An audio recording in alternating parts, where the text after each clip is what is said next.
आज की सबसे बड़ी खबर और दुखद खबर, झांसी अग्निकांड को लेकर एक बड़ा अपडेट आपको देते हैं। 10 बच्चों की मौत हो चुकी है, जिस पर राष्ट्रपति ने भी दुख जताया है। पीएम मोदी, सीएम योगी और अब राष्ट्रपति द्रौपदी मुर्मू ने भी इसको लेकर पोस्ट किया है और दुख व्यक्त किया है। आर्थिक मदद का ऐलान कर दिया गया है। दूसरी तरफ मृतकों के परिजनों को 5-5 लाख की आर्थिक सहायता दी जाएगी। 50,000 रुपये जो बच्चे घायल हैं उनके परिजनों को दी जाएंगी और उनका इलाज भी कराया जा रहा है अस्पताल में सरकार की तरफ से सरकारी सहायता के ऊपर, लेकिन उनको अलग से 50,000 रुपये की आर्थिक मदद का भी ऐलान कर दिया गया है। तस्वीरें आप देख रहे हैं, भयावह तस्वीरें, दिल दुखा देने वाली और दिल दहला देने वाली तस्वीरें हैं। देर रात का यह हादसा, 10 बड़ी बातें जानिए इस हादसे की, इस अग्निकांड की, जिसमें मृतक के परिजन सुध-बुध हो गए, सुध-बुध खो देते हैं अपनी, जैसे उनको ये जानकारी मिलती है। 50,000 रुपये का ऐलान मदद का किया गया है घायलों को परिजनों के लिए, साथ ही 5-5 लाख रुपए मृतकों के परिजनों को दिए जाएंगे। सीएम योगी ने हादसे पर संज्ञान लेते ही यहां पर अधिकारियों को मौके के लिए तलब कर दिया।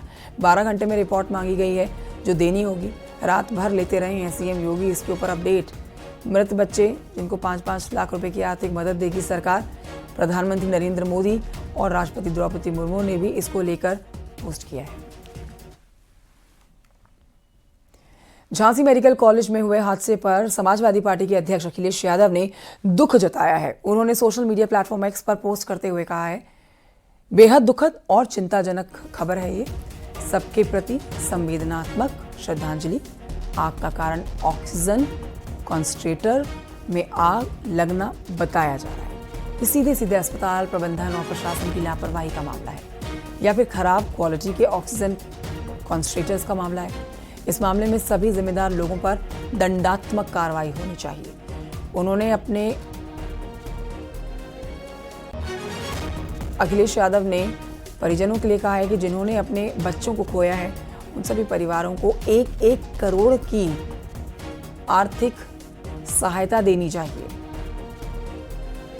तो सरकार ने 5-5 लाख रुपए का मुआवजे का ऐलान कर दिया है, लेकिन विपक्ष के प्रमुख चेहरे हैं अखिलेश यादव, जो न सिर्फ दंडात्मक कार्रवाई के लिए मांग कर रहे हैं बल्कि 1-1 करोड़ रुपए आर्थिक मदद मिलनी चाहिए, मुआवजा मिलना चाहिए। इसको लेकर भी वो पोस्ट में जिक्र कर रहे हैं।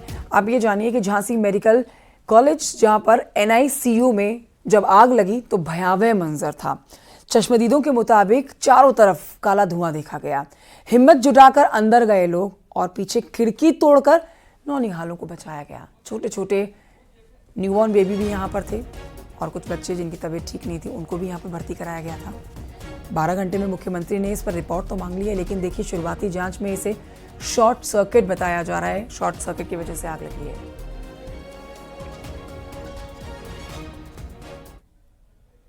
तो जब अंदर गए तो आग एक तरफ की बाढ़ में भीषण आग लग चुकी थी, वहां से आप घुस नहीं पाए। और जो इस तरफ वाले थे उसमें करीब 20 बच्चों को हमने बचाया। एक पलंग पर जो 6 बच्चे थे उनको क्रेट उठा के और स्ट्रेचर पर रख के हमने बाहर निकाला, खिड़की तोड़वाई, गुम्मा से खिड़की तोड़ी गई। और जो वहाँ गार्जियंस थे उन गार्जियंस को एक हाथ में एक बच्चा लेकर के, मतलब दोनों हाथों में 2 बच्चा लेकर के ऐसे, और उन गार्जियंस को दिया गया था। खिड़की तोड़ना ही एकमात्र रास्ता था वार्ड तक पहुंचने का। पहुंचने का साहब जो मुख्य रास्ता था उसमें आग लग चुकी थी और हर जगह से सब ताले थे।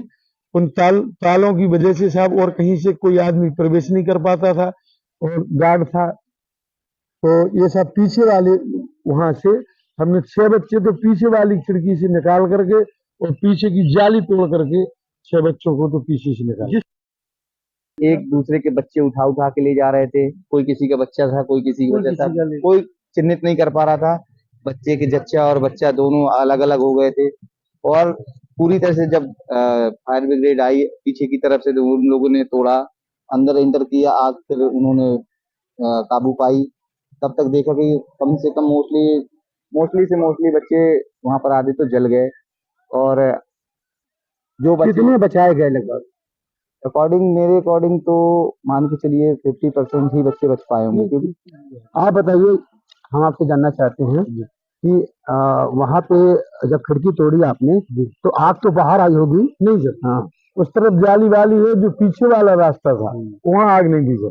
पीछे वाले रास्ते से हमने बच्चों को निकाला सर। वहाँ कितने बच्चे थे लगभग? वहाँ मैंने अपने उससे 20 बच्चों को निकाला सर। तो क्या कहोगे भाई साहब, किसकी लापरवाही है, क्या कहोगे भैया, कैसे हो गया आज तक? मैं बताऊं आपको, जब आग लगी थी उसमें मैं था। और जब जो NICU है वहाँ का निको, उसमें 100 बच्चे भर्ती थे पूरे। परमानेंट 100 बच्चे भर्ती है। उसमें से जो जो फर्स्ट फ्लोर में तो सबसे पहले आगे कमरे में थे, वहाँ के बच्चे सबसे गए। दूसरे कमरे के जो स्टाफ था वहाँ का, स्टाफ ने एक बच्चे को हाथ नहीं लगाया, एक बच्चे को हाथ नहीं लगाया। कितना स्टाफ लगभग? कम से कम 7 से 8 स्टाफ। नर्सरी सारी? हाँ, पूरी नर्सरी पूरी। अच्छा, नर्स भी तो जूझ रही होंगी बचाने के लिए बच्चों को। जी जी सर हम बताएं आपको, जो वहां से 7 से 8 स्टाफ थी नर्स की, वो सब बाहर चली गई थी, क्योंकि आग जो एकदम से मतलब एकदम आग बढ़ी तो सब भाग आग का झोंका मतलब आपके साथ की आगे आग रहा था। हाँ, वो भाग गई थी, वो चली गई। और जो पहले कमरे की आग थी उसमें से बच्चे बच गए हैं। दूसरे कमरे की जो आग थी उसमें से कुछ बच्चे बचे हैं, उसमें कुछ बच्चे स्टाफ ने बचाए, कुछ स्टाफ ने बचाए। लास्ट जो कमरा था उसमें खुद था मैं अंदर। सारी जब आई थी तब मैं खुद गया था अंदर। उसमें से बच्चे जो अंदर थे वो पूरे जल चुके थे। तो क्या आप कुछ बच्चों को बचाने में कामयाब हुए? हाँ, कितने बच्चे आपने बचाए? कम से कम ये मान लो 6-7 बच्चे जिनकी सांस चल रही थी, उसका सब नॉर्मल मोड था। झांसी के NICU वार्ड में भर्ती नवजात बच्चों का इलाज चल रहा था। अचानक आग लगी, इसके बाद पूरे वार्ड में चीख पुकार मच गई। हमारे साथ तमाम वो महिलाएं हैं जिनके बच्चों का जन्म अब से कुछ ही दिन पहले हुआ था और उनको सघन चिकित्सा के लिए उस वार्ड में भर्ती कराया गया था। 2 महिलाएं हैं, इनसे हम बात करते हैं कि इनके बच्चे कहाँ हैं, इनके बच्चों का इलाज चल रहा है, इनके बच्चे लापता हैं। अभी ना तो हमें जानकारी है और ना ही खुलकर बता पा रहे हैं, लेकिन जो भी जानकारी है हम इनसे लेते हैं और अपने दर्शकों को दिखाएंगे। ये बताइए, आपका क्या नाम है? नीलू। आप कहाँ से आई हो? परसाह से। क्या बच्चा आपका कब हुआ था? 9 तारीख को। तो बच्चा कहाँ है आपका? पता ही नहीं है। क्या आपको जानकारी मिली, बच्चा आपका कहाँ गए, क्या आपकी क्या जानकारी मिली? आग लग गई? आग लग गई थी, सो हम लोग बाहर आए और कह रहे आग लग गई। हमने बोला कि मतलब सब लोग बाहर अंदर हो गए निकालने के लिए, वहाँ कोई नहीं था। पर सर मैं आग के समय बाहर था, मेरे को नर्सन ने बाहर भेजा था। मैं था, मेरा बड़ा भाई था और भाभी थी, हम लोग बाहर गए थे। तो वो पर्चा बनवा के कुछ दिया था, हम वहाँ मिला नहीं, इमरजेंसी में जहाँ भेजा वहाँ भी कुछ नहीं मिला। 2 जगह पूछा करी, अचानक जब आप आए तो क्या कुछ देखा? नहीं मिला। अचानक मेरी घरवाली को फोन आया, बोल रही तुम जल्दी आओ, आग लग गई। भागते भागते गया, वहाँ डॉक्टर नहीं थे, बाहर थे। अंदर से मैं निकाल के अपने बच्चे को खुद लेके आया। मेरा बच्चा तो मिला ही नहीं, जो बच्चे थे वहाँ से बच्चे को लेके आया मैं। कितने बच्चे आप निकाल पाए? कम से कम 4-5 बच्चे निकाल के लाए, तो 50+ बच्चे थे। और डॉक्टर मना कर रहे थे कि अंदर मत जाओ, अंदर जाओगे तुम खतरा तुम्हें। अरे तुम डर रहा हूँ, मैं मरने से नहीं डर रहा, मेरा बच्चा मरा है। तुम्हारा बच्चा मरता तो तुम्हें पता चलता। एक डॉक्टर तो गाली दे रहा था, कह रहा था। बताओ हमारे साथ अश्विनी और राजीव हमारे सहयोगी इस समय इस खबर पर और जानकारी के साथ लाइव मौजूद हैं। दोनों के पास एक चल के अपडेट भी लेंगे और जानकारी भी जुटाएंगे। राजीव, आपके पास पहले आना चाहूंगी। देखिए, मुख्यमंत्री योगी आदित्यनाथ तक जैसे ही खबर कल पहुंची, उन्होंने तत्परता के साथ ही अधिकारियों को मौके के लिए रवाना कर दिया और अधिकारी मौके पर पहुंचकर जो बच्चे हैं उनके उचित इलाज के लिए काम कर रहे हैं और जो बच्चे घायल हुए हैं उनको अस्पताल पहुंचाने के लिए काम कर रहे हैं। पूरी रात मुख्यमंत्री योगी आदित्यनाथ इन अधिकारियों से अपडेट्स भी लेते रहे हैं। आपसे सुबह के लिए जानना चाहेंगे, इस समय यहाँ पर सरकारी कौन कौन अधिकारी मौजूद हैं जो मुख्यमंत्री योगी आदित्यनाथ के आदेश के बाद पहुंचे हुए हैं?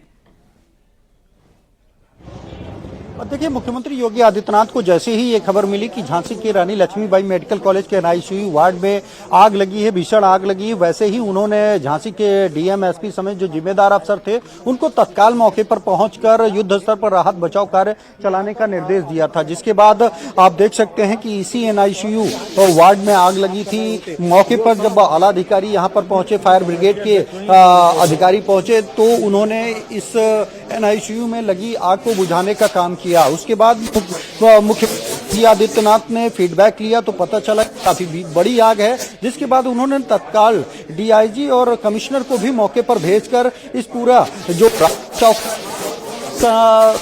कुशल निर्देशन में चलाने का निर्देश दिया और जो पीड़ित है उनको बचाने का निर्देश दिया गया। आप देख सकते हैं कि यही वो खिड़की है जहां से 37 बच्चों को निकालकर बचाया गया था। अब से कुछ देर पहले पुलिस के कुछ अधिकारियों ने इसको बंद करा दिया है। ये जो सिलेंडर्स हैं ये उसी में रखे थे, आप देख सकते हैं ये सब एक्सपायर्ड सिलेंडर्स हैं, जो एक बड़ी लापरवाही सामने आई है जिसके चलते ये आग लगी है। हालांकि सबसे बड़ी बात ये है कि ये कोई पहला मामला नहीं है, इससे पहले कुछ दिनों पहले पीजीआई लखनऊ पीजीआई में भी इसी तरह की आग लगी थी, जिसके बाद भी जो संबंधित अधिकारी हैं स्वास्थ्य विभाग के, मेडिकल कॉलेज हैं उन्होंने उस घटना को गंभीरता से नहीं लिया, जिसके चलते एक बार फिर इस तरह की घटना देखने को मिली। मुख्यमंत्री के निर्देश पर ही डिप्टी सीएम ब्रजेश पाठक और जो प्रमुख सचिव स्वास्थ्य हैं उनको रात में झांसी के लिए रवाना किया गया। आपसे कुछ देर पहले खुद डिप्टी सीएम ब्रजेश पाठक मौके पर पहुंचे और उन्होंने यहां घटनास्थल का निरीक्षण किया, इमरजेंसी वार्ड में जाकर जो घायल हैं, पीड़ित हैं, उनसे मुलाकात की, उनके इलाज के बारे में जानकारी ली। जिसके बाद मुख्यमंत्री करीब 2 बजे रात तक, जब तक राहत बचाव कार्य पूरा नहीं कर लिया गया तब तक वो जगते रहे और पूछते रहे कि आखिर वहां पर अब क्या स्थिति है। जब उनको इस बात की जानकारी दी गई कि 10 बच्चों की डेथ हुई है, 17 बच्चे गंभीर रूप से घायल हुए हैं और से सभी बच्चों को सकुशल एनआईसीयू वार्ड से बाहर निकाल लिया गया है, उसके बाद उन्होंने इस पूरे मामले की जांच करने के निर्देश दिए और ये कहा कि 12 घंटे के भीतर प्राथमिक जांच रिपोर्ट उनको सौंपी जाए कि आखिर ये आग क्यों लगी। प्रथम दृष्टया ये बताया जाता है कि जो आग लगी वो ऑक्सीजन कंसंट्रेटर में शॉर्ट सर्किट के कारण लगी, लेकिन जो कुछ प्रत्यक्षदर्शी हैं उनका ये कहना है कि एक कोई महिला थी, नर्स थी, उन्होंने माचिस की तीली जलाई थी एक पाइप को फिट करने के लिए, जिसके बाद वो माचिस में आग लगते ही एकाएक ये पूरी आग पूरे एनआईसीयू में फैल गई। क्योंकि आप देख सकते हैं कि जो तरह के अग्निशमन विभाग द्वारा ये जो सिलेंडर्स लगाए गए थे जिनके जरिए आग बुझाई जाती है, ये सभी एक्सपायर सिलेंडर्स हैं, जिसके चलते ये बहुत काम नहीं आ सके और देखते ही देखते कुछ ही मिनटों में ये आग पूरे एनआईसीयू में फैल गई। मुख्य गेट पर आग लगी थी, जिसके चलते लोगों का मुख्य गेट से निकलना मुश्किल हुआ, तो इस विंडो को तोड़ा गया। आपसे कुछ देर पहले इसे फिर भी पुलिस के अधिकारियों द्वारा बंद किया गया है, क्योंकि त्रिस्तरीय जांच के आदेश दिए गए हैं। शासन स्तर से एक जांच कराई जाएगी, जिला स्तर की कमेटी जांच करेगी और मजिस्ट्रेटी जांच भी होगी, तो कोई साक्ष्य सबूत नष्ट ना हो, एविडेंस नष्ट ना हो, इसीलिए इसको सीज किया गया है। लेकिन ये एक बड़ी लापरवाही निश्चित रूप से सामने आई है, जिससे ये माना जा रहा है, क्योंकि समय समय पर हर अधिकारी, चाहे वो अग्निशमन विभाग का हो, स्वास्थ्य विभाग के अधिकारी हो, वो वार्षिक निरीक्षण करते हैं और जब बीते 4 साल से गैस सिलेंडर रिफिल नहीं किया गया था जिससे आग बुझाई जाती है, फायर विभाग के जो सिलेंडर थे, तो क्या इस वार्ड में काम करने वाले डॉक्टरों ने इस पर कभी गौर नहीं किया, नर्सों ने कभी गौर नहीं किया कि ये एक्सपायर सिलेंडर है। अमूमन इस तरह के, चाहे वो अस्पताल हो, चाहे कोई संस्था हो, वहां पर फायर से निपटने के लिए समय समय पर ट्रेनिंग दी जाती है, जागरूक किया जाता है कि आपातकाल में कोई अगर ऐसी स्थिति हो तो कैसे निपटा जाए। लेकिन जो हमारे स्थानीय सूत्र बता रहे हैं, जो यहाँ के स्थानीय लोग बता रहे हैं, बीते कई सालों से न कोई ट्रेनिंग प्रोग्राम चलाया गया, न कोई जागरूकता का अभियान चलाया गया, और आपने देखा भी कि जो फायर विभाग के सिलेंडर्स लगाए गए थे आग विभाग के, वो भी बीते 4 साल से रिफिल तक नहीं किए गए थे। ठीक है राजीव, लौटूंगी मैं आपके पास। अश्विनी से भी जल्दी से एक अपडेट लेना चाहेंगे। अश्विनी, देखिए आप भी मेडिकल कॉलेज में इस समय मौजूद हैं और उसके बाहर से जानकारी और तस्वीरें दिखा रहे हैं। आपसे जानना चाहेंगे, देर रात की जो तस्वीरें सामने आई थी वो न सिर्फ बच्चों की बल्कि माता पिता की भी ऐसी दुखद तस्वीरें थी जो विचलित कर देने वाली थी। कई सारे सवाल लेकर रोते बिलखते माता पिता अब भी वहां पर डटे होंगे। अब जब सुबह हो चुकी है, यहाँ पर अधिकारी इस समय मौजूद हैं, तो एक बार फिर से वही सवाल लेकर अधिकारियों के सामने जा रहे होंगे। क्या जवाब उनको दिया जा रहा है, क्या कहकर उनको समझाया जा रहा है कि ये जो हादसा हुआ है, इस हादसे के लिए हम खुद बहुत दुखी हैं। मुख्यमंत्री योगी आदित्यनाथ, प्रधानमंत्री नरेंद्र मोदी, राष्ट्रपति द्रौपदी मुर्मू सबने अपना शोक और दुख व्यक्त किया है, सांत्वनाएं व्यक्त की हैं मरने वालों के परिजनों के प्रति। लेकिन कैसे अधिकारी सवालों के जवाब माता पिता को दे रहे हैं? अश्विनी, हाँ देखिए, ये बात बिल्कुल जायज़ है कि जिनके अपने बच्चे अब इस दुनिया में नहीं रहे, जन्म लिए और नहीं रहे, उनके माता पिता को आधिकारिक स्तर से जवाब देना बड़ा भारी पड़ रहा है। उनके माता पिता यही पूछ रहे हैं कि हमारे बच्चों की आखिर गलती क्या है। एक सबसे अहम आपको बताऊँ एक बात, कि एक याकूब है, रहने वाले हमीरपुर के हैं, इनकी 2 बेटियां 9 तारीख को भर्ती हुई थी उसी वार्ड में, दोनों ही बेटियों की मौत हो गई। अब आप समझ लीजिए कि याकूब के परिवार पर, याकूब पर क्या बीत रही होगी कि उनके दोनों बच्चों का नाम नजमा 1 और नजमा 2 था। दोनों ही बच्चियां एक साथ जलकर खत्म हो गई हैं उसी वार्ड की आग में। अब इस परिवार पर क्या बीत रही होगी, इस परिवार को दुखद अधिकारी परिस्थिति किस तो तरह माता से पिता के सांत्वना लिए दे ये रहे भी है होंगे, कि ये तो एक तरफ बच्चों की मौत और दूसरी तरफ अपने बच्चों को पहचान नहीं पा रहे हैं। रात भर जो तस्वीरें आई हैं रोती बिलखती माता पिता की, वो यही है कि वो अपने बच्चों को ही नहीं पहचान पा रहे हैं, जो नवजात बच्चे हैं। हाँ बिल्कुल बिल्कुल, हमने भी कल ऐसे तमाम ऐसे वीडियोस हमारे सामने आए। हम तो 11 बजे के आसपास हम खुद पहुंच गए थे। जिस तरह जब ये आग भड़की और आग पर थोड़ा सा काबू पाया गया उस वार्ड से, इसके बाद जब बच्चों के शव निकले तो यकीन मानिए जो बच्चों के शव थे वो पूरी तरह से कोयले में तब्दील हो गए थे, यानी पूरी तरह से काले पड़ गए थे। कोई भी माता पिता अपने बच्चों को पहचानने की स्थिति में नहीं था। जो वहाँ के जो लोग बचा रहे थे, जो रेस्क्यू अभियान में साथ दे रहे थे यहाँ के जिला प्रशासन का, मेडिकल प्रशासन का, वो बच्चों के शव जो काले हो चुके थे उन शव को लेकर के भाग रहे थे इस उम्मीद के साथ कि शायद इस बच्चे में उम्मीद बची हो, साथ बची हो, जिसको इलाज मिल जाए और बचाया जाए। तो आग इतनी भीषण आग लग गई थी। और एक बड़ी बताऊँ आपको कि छोटा कमरा था यहाँ पर मेडिकल कॉलेज के अंदर, एक नई बिल्डिंग बनकर तैयार हुई है 500 बेड की। क्या इस वार्ड को, इस छोटे से वार्ड को उस बड़ी बिल्डिंग में नहीं शिफ्ट करना चाहिए था? काफी पुरानी, काफी पहले ये बिल्डिंग बन गई थी। और देखिए लापरवाही नंबर 1 ये मान सकते हैं, बड़ी चूक है कि जब एक बिल्डिंग है, मेडिकल कॉलेज में विकल्प मौजूद है, तो उस छोटे से कमरे में 50 से 60 बच्चों का इलाज होने की क्या जरूरत थी? उस कमरे को शिफ्ट किया जा सकता था नई बिल्डिंग में, तो शायद आज ये हादसा नहीं होता। और जो 10 बच्चे नौनिहाल जन्म लेते ही काल के गाल में समा गए, उनको बचाया जा सकता था। तो कहीं ना कहीं मेडिकल कॉलेज प्रशासन पूरी तरह से चूक में है। अब बात आती है जिला प्रशासन पर। जिला प्रशासन के स्तर से लगातार मॉनिटरिंग होती रोकना चाहूंगी अश्विनी आपको यहाँ। हमारे साथ इस समय फोन लाइन पर डिप्टी सीएम ब्रजेश पाठक जी जुड़ गए हैं। स्वागत है सर आपका न्यूज 18 पर। ये बेहद दुखद हादसा है सर, किसी ने नहीं सोचा था कि रातों रात इतना बड़ा हादसा हो जाएगा, 10 मासूम बच्चों की जान चली जाएगी। हेलो जी सर। हाँ, बहुत ही दुखद घटना है, हृदय विदारक घटना है। हम पीड़ित परिवारों के साथ खड़े हैं, पूरी सरकार खड़ी है। घटना के उच्च स्तरीय जांच के निर्देश दिए गए हैं, साथ में पैरेलल मजिस्ट्रेटी जांच भी होगी। और जो पीड़ित परिजन हैं, जो मृतक बच्चे हैं, उनके परिजनों को 5-5 लाख रुपए की तुरंत आर्थिक सहायता, घायलों को 50-50 हजार रुपए और इलाज का पूरा खर्चा सरकार उठाएगी। यदि किसी स्तर पर लापरवाही पाई गई तो उसकी भी हम जांच करा रहे हैं। किसी भी अफसर को या चिकित्सक को जो लापरवाही बरते हैं उनको हम छोड़ेंगे नहीं।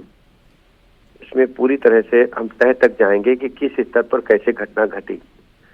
जो कमेटी बनाई है जांच कमेटी, उसमें इलेक्ट्रिक, फायर सभी के अधिकारी शामिल होंगे और जांच रिपोर्ट आते ही पूरी बात हम आपको बताएंगे। जी सर, शुरुआती जांच में शॉर्ट सर्किट वजह बताई जा रही है आग लगने की। प्रथम दृष्टया शॉर्ट सर्किट की बात लेकिन सर यहाँ पर मतलब जो गैर जिम्मेदाराना रवैया देखा गया है या फिर लापरवाही देखी गई है, उसको भी नहीं नकारा जा सकता है। तो अब तक यहाँ पर अभी प्रथम दृष्टया शॉर्ट सर्किट लग रहा है, लेकिन यदि किसी स्तर पर लापरवाही पाई गई तो हम कड़ी कार्रवाई करेंगे। ठीक है सर, धन्यवाद। तो देखिए सरकार की तरफ से हर संभव मदद दी जा रही है। यहाँ जो महिलाएं, जो माता पिता यहाँ इस समय मौजूद हैं, उनका भी ध्यान रखा जा रहा है। ये बेहद दुखद हादसा जिस पर 12 घंटे में अब मुख्यमंत्री योगी आदित्यनाथ तक रिपोर्ट पहुंचानी है कि आखिर वजह क्या निकल कर आती है इस हादसे की, ये देखना बहुत जरूरी होगा।